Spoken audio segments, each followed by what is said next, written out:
It's everywhere. Showtime. It's showtime. Welcome to Two Lowly Investigators. See that cool thing? So basically, we wanted to brand our stuff instead of just talking about how we like to talk about stuff. So Tyler and I are the Two Lowly Investigators, and we're here to talk to you about the Pallid Mask pack from Arkham Horror, the LCG. Yeah, we got a new intro and new graphics, so we're moving on up in the world. As opposed to like how you feel when you play this game. Yes. So I think Pallid Mask is like the 4th pack or 5th pack. Yes. Okay. Yes. Or yes. It's one of those two. But anyway, we're nearing the end. There's some pretty cool cards in here that I'm definitely excited to talk about today. And I've got to play some of these actually before the video, which is something we don't usually get to happen. So the first one we're going to start with is Inspiring Presence. So Inspiring Presence is a skill card. It's got 3 icons. It's got a brain, a book, and a fist. And it's an innate ability. It says if this skill test is successful, ready an ally and heal 1 damage or horror from it. So. Yes. When I read this, I liked it a lot. Me too. I think I want to say like there's some cards that I actually haven't played like a lot of ally heavy decks besides you know the basic kind of like one-off ally in most. Like I haven't gone hard on charisma, but I can see this being cool with like Duke. Like if you throw this into like a like you could ready, because if you commit this to one of the skill tests Duke is doing, he can ready himself. So that means you could ready Duke up to 3 times a turn, and it's 0 XP, so you could put it in Ash Camp Heat. Yeah. So. And I figured if you're like a tank using allies to absorb a lot of your damage, it would be good to, you know, throw it in there to like use it to for them to absorb a few extra hits for you. Sure. So, and then it's also good to help out your teammates a lot. So, you know, I thought it is at your location too, so you can ready someone else's too. Yeah. And with some of the other cards in the set, I think there might be some type of like William Yorick or maybe Survivor kind of ally deck that goes on here with like charisma and Inspiring Presence and a chance encounter getting that stuff out. So I think it's cool. Yeah. We're not doing a rating. We don't do rating systems, right? No, we don't. We're not going to start now. So, okay. So the next card is Mano y Mano. This is a card I actually added to a Zoe deck because I really wanted to get some like test-free damage on stuff, and usually she's engaged with stuff, so it's nice to be able to just like say, "Hey, damage," even though it's just one. It's one action still. It's not fast. It still lets you like deal a damage. Yeah, definitely. And any damage, like non-test damage, it's really good, and you can put 2 of them in your deck. So the only thing I didn't like was getting 2 of them at once, because you can only play 1 because it has to be your first action. So like you can play 1 and then you have to wait a whole other round to play the second one. But it's good to like save ammo on like a gun or something like that when you just need to deal 1 damage to kill them off, and like the gun would deal 2 or 3. You can just like mano them. Yeah, exactly. And it doesn't have any limitations like only engage with 1 enemy or whatever. And it's got that nice little text at the bottom which says it doesn't provoke attacks of opportunity, which is sweet. You could even use it to like punch Azathoth in the face and deal 1 damage to him. I don't think you can actually do that. But maybe you could. You're like in a ring with him and he's like, and you're just like, he's like, oh, fucking mouth. So the thing I like about this is that it combats our least favorite card in the entire game, which is freaking the Whirls. You're just like engage, murder. Or I guess you can't do that all in 1 turn. Shit. Never mind. Dang it. They defeat us once again. Yeah, seriously. These gosh darn Whirls. So the final card we have for Guardian Protector Paladin Knight, I think we named it last time, is an upgraded First Aid. So this is a 2-cost asset with double mind. It's got 4 supplies, which is 1 more than it used to have in the non-upgraded version. And as an action, you can spend a supply to heal a horror and a damage from an ally at your location. So an investigator or ally at your location. Yeah, this one's a really good upgrade because it has an extra supply, and then it heals a damage and a horror with 1 action. So it's really good upgrade wise. The only thing I don't like about it is the XP cost It's 3. is 3, and that's like Yeah, so you can only time most put 1 in your deck. a lot. Everything.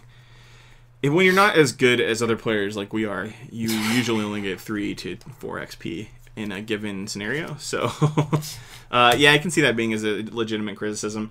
I do like that it heals it from an ally, and I like that you get the twofer. Like, spending 1 supply is 2. Yeah. Gets heals of damage and a horror, because that's something you're always in the zone of, like, what do I do? Like, I have more health, but I really wish I could just get rid of both of them. So it functions more like the Eldritch Horror rest action, which is something I like. We're on to our first Seeker card, Eureka. This guy's not doing that, but he clearly should be. It's a skill, another skill. It's innate. It's got a brain, a book, and a foot. And if this skill test is successful, the investigator performing the test searches the top 3 cards for his or her deck and then draws a card from it. That's pretty sweet. Oh, yeah. Tutor on a skill. Yes. It's cool. And it's not even by 2 or more. It's just like, whatever. I'm a fan of this. And I like that there's 3 icons on it. What is this stuff? These are like really powerful skills we're getting in this. Yeah. Whoa. I didn't realize that there was like a weird skill cycle in this set. Or maybe that's why I like it so much. And I like that it's whatever investigator is performing the test, right? Yeah. So if like Mintai Fawn, you're like commit, and then they get to search, and that could really help. Yeah, exactly. So I like this card. I like being able to search. I just like, because there's like tons of times where I just like need to go through my deck and find something. I'm thinking of actually putting this in my Lola deck for our current campaign, because there's times where that'd be great for Lola. I just need a card, a specific card, and I don't have it. So, and those are 3 icons that she could really use. I mean, evade, investigate, and survive, and like terrible counter cards. Yeah, yeah. But I just may have a crappy Lola deck. Well, we won't say that yet. We'll do their solo play, and then we'll figure it out. Yeah. So. But I'm a fan of Eureka. Yeah, I'm liking cool. Eureka. I think that's Milan Christopher on it too. Feel free to correct me if I'm wrong. Okay, so the next card we have is a shortcut. It's an upgraded shortcut. So this shortcut costs 2 experience. It's got the same icon set as the last card we looked at, Brain, Book, and Feet.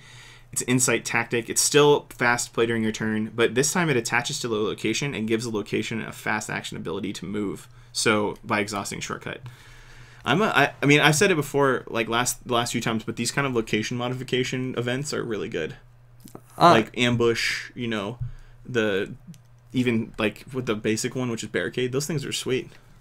Yeah, definitely. But I had this in my Roland deck. You have the original shortcut? The original shortcut. It wasn't too useful because you ended up moving around like so much, and like areas got like cut off and destroyed so often. Oh, in the last one? Yeah. And so that was one scenario. Yeah, that was one scenario, which is like the hardest one of the last cycle. Yeah, and so it just ended up not being super great. This upgrade shortcut might be good because it sticks around a while. I have shortcut it in my Zoe deck right now that I'm playing, and it's really nice because if you spend a lot of time fighting, you can shortcut back to the group after they leave and do stuff. Yeah. So like it's nice if you're tanking and to keep with the group. So like I've seen a lot of success with it. I don't know that I'd upgrade it though because I like the idea of me moving. Like I like the idea of or moving someone in an emergency like for free. I think because the original shortcut's 0. But yeah. I think this could be cool in the right scenario. But I agree with you. There's some downsides to shortcut. Yeah.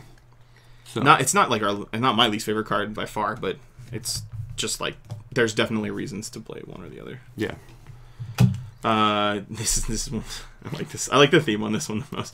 It's like it says watch this, and then the Jackass theme starts playing after you play it. It's got a book. It's got the same actual skill icons as the last 2 we looked at, and I think no, that's okay. That's fist. It's a skill card. It's a gambit. The flavor text says show off. It says commit to a skill test you're performing. As an additional cost to commit, watch this, to a skill test, spend up to 3 resources. If you succeed by 1 or more, gain that many resources. So, want to get some money? I think it sounds fun. I mean, it's only by 1 or more too, which is nice. Yeah, I like it. It really fits with the rogue theme. Yeah, getting money is never bad. And there's no experience, so you can throw this in any of the decks that can have it. Have Rogue. Yeah. So. And it's just like, I want extra money, so here you go. I've also been liking these cards lately where it's like See You in Hell and all these other cards that are just like... there's like the one that lets you succeed by 2 or more. Like, if you succeeded a test, you succeed by 2 or more in the last cycle, that was like kind of funny, the name of it, because it was like something maneuver, but it lets you succeed by 2 or more. And like these cards, and specifically this next card, really like that, I think, because it guarantees you succeed by at least 1. The 41 Derringer is the next card, or the .41 4-1 4-1 41 10/100ths Derringer. It's got a fist and a foot. It's got 3 ammo. It's got all these kind of keywords on it that people care about in certain decks. Item, weapon, firearm, and illicit. Item, weapon, and illicit, and firearm are all keywords that have cards that refer to them, so that's kind of cool. If you spend 1 ammo and you fight and you get +2 for the attack, if you succeed by 1 or more, you get an extra damage, where the original one was succeed by 2 or more to get an extra damage.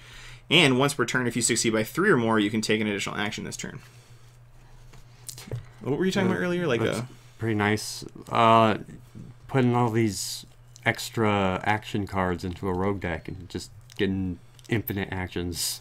Yeah, because I imagine in like just without any exceptional items, you could get like 5 or 6 actions a turn if you do the right stuff. Yeah. Because one of them's like a skill test you commit.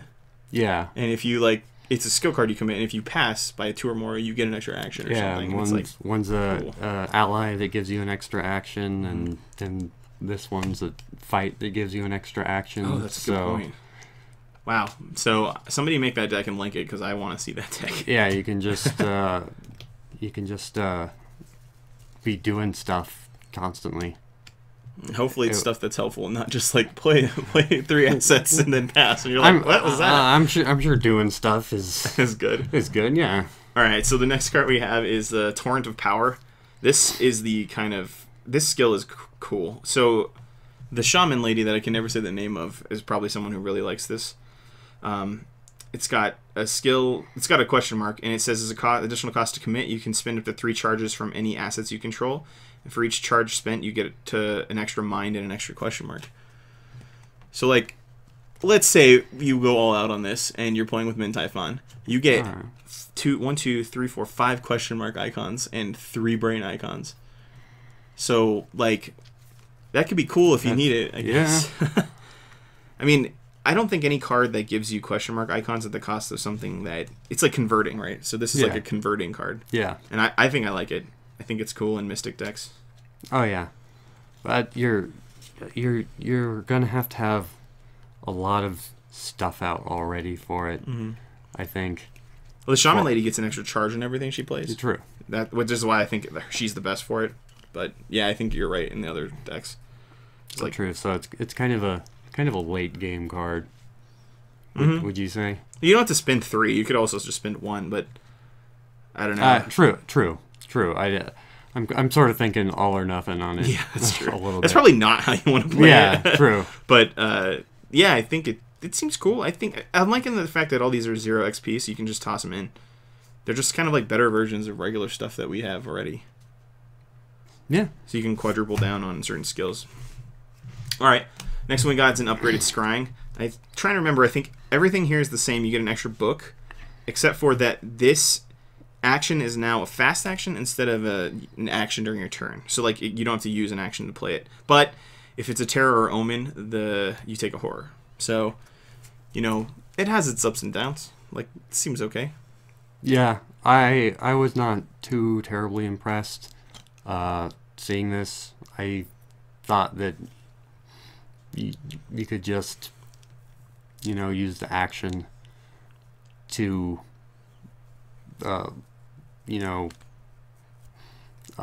scry the cards. 3 XP for just a free action. Free action doesn't seem. And I know. Saving an action is a lot, but like 3 XP.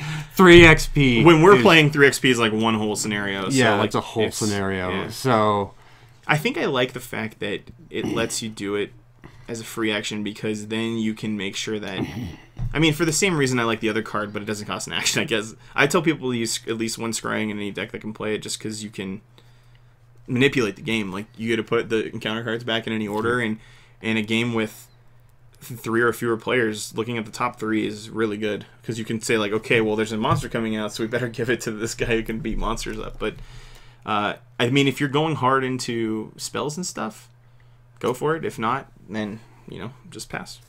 It's got 2 books, I guess, so it's good for investigating if you need it. But, yeah. Alright, we got Waylay. I think I said that this is probably my favorite card in this set, just because I like the fact that there's a way to kill something with a foot test. So, it's a 3-cost event with 2 feet. Choose an exhausted non-elite enemy at your location and test foot X, where X is that enemy's evade value. If you succeed, defeat the enemy. I really like this card. It gives survivors some oomph. But, like, is Conglomeration of Spheres elite? I don't think so. Because I wonder if you could just, like, play this, pass a 1 test, and then kill the Conglomeration of Spheres. Yeah. Or something like that. I mean, I imagine there's good combos. So, yeah. I don't think they're elite. I can see it being really good in the right scenario, where you basically pay nothing. You pay 1 experience to put this in for a run, and then you just take it out afterwards with your new XP. Yeah. Or you, like, opportunist it in, if you have that. Yeah. Or what? Not opportunist. Or adaptable. Adaptable. Yeah. Yeah. I think this card is cool. It's a tactic too, so Mark Harrigan can have it. I just realized that. Oh yeah. Whew. I don't know if his feat's very good, but you can, under the right circumstance, if you put this in, like, knowing he has it, like, you can get in situations to buff his feet, feet up really high, and just be like, well, we're gonna kill this enemy right now. Yeah, we're gonna do this guy nasty. Yeah, and, like, right now there's not a lot of tactics in the game that Mark can steal, but this is one now that actually might be worth putting in 1 of, or at least maybe 2 of. Okay, so our next card is going to be a upgraded chance encounter, so it's got 2 pips on it, and it's X cost now. But now you can choose an ally in any player's discard pile and put it into play under your control, and it doesn't go away after that. So that's kind of cool. Definitely think you have to build around this card, but when you do, it could be really sweet. Oh yeah. Especially if you're cooperatively building. Yeah. You can be like, yeah, definitely. I want to be able to grab your Brother Xavier, or I want to be able to grab your Leo DeLuca. Yeah, and I like just making it permanent made me like this card a lot more. Mm-hmm. Even if it is X, I mean, I don't mind paying the cost for somebody that might discard to do damage too. Like, if you wanted to do another B-Cop, or you wanted to get another, like, guard dog out. Yeah, exactly. That could be so cool. Yeah, maybe actually William Yorick wants this card, because now it can be, like, it's another card that recurs stuff. So maybe you want a cat too, another stray cat. Yeah, that could be sweet. And I like that it doesn't care about location either. It's just like any player. Yeah. So you don't even have to be there. The final card in the pack. Oops, I went too fast. Oh no, I just don't have it. Oh wow, what the heck? All right, the final card in the pack is Emergency Cash. It's not on the screen, but basically it says it's this 3-cost event, and it's gain 4 resources or place 4 supply tokens amongst assets you control, controlled by an investigator at your location, or any combination thereof. So you get an extra resource, or you get to put 4 supply tokens on something, or any combination of that in the stuff on your board, is how we've discussed, and we think it works. Yeah. Not 4 or both, because that seems really powerful. So, I mean, getting extra resources is cool, or being able to put, like, things on first aid. Yeah. I don't know if it's worth 3 though. Yeah, and the interesting thing is its predecessor, it was draw a card. Mm-hmm. So you're choosing, do I want to lose that draw power? Yeah, this one's more heavy on, like, getting you money or getting you stuff on the board, and the other one is filling your hand. So yeah. For 3, I don't know that it could be that cool right now because of the limited cards that have the supply word on them, but it could be really cool in the future when you start to see more stuff with supply tokens. All right, well, that's all we have for today. Thanks for watching. You know, if you do or don't like anything about the new format, let us know. If you don't like the fact that it's in my basement, then you wouldn't have known that before now. You probably wouldn't have known until you told them. You blew it. Well, it's spookier in a basement because it's like Lovecraft and spooky. Yeah. I think Invocations just went through, but we had to push ours, so we're doing it next weekend. Don't forget to ask stores if they have any extra. I know our Collectormania has a few extras as well, or maybe a few extra seats as well. Keep an ear out for, I don't know, maybe we do more of these videos now that we don't have to kind of wake up really early on Saturdays to do them, but Forgotten Era just got spoiled, which is kind of cool, so going on expeditions in the jungle sounds incredibly dangerous in this game. But extremely fulfilling. Some interesting move and explore mechanics that came out in that pack, so if you are interested in looking at that, go check out Fantasy Flight's site and look at those new mechanics. Other than that, like, comment, subscribe. Yeah. And see you next time, investigators. Oh, I forget you say that every time, and I'm like, man, I should come up with a catchphrase.